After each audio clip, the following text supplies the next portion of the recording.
కరుణిస్తాడని వరములు కురిపిస్తాడని నమ్మలేదు నాకు నీ ప్రేమే దొరికే వరకు. స్వర్గం ఒకటుంటుందని అంతా అంటుంటే విని నమ్మలేదు నేను నీ నీడకు చేరే వరకు.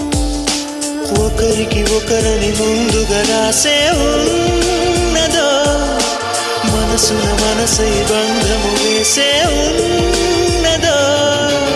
ఏమో ఏమైనా నీతో ఈ పైన కడదాకా సాగనా దేవుడు కరుణిస్తాడని వరములు కురిపిస్తాడని నమ్మలేదు నాకు నీ ప్రేమే దొరికే వరకు. స్వర్గం ఒకటుంటుందని అంతా అంటుంటే విని నమ్మలేదు నేను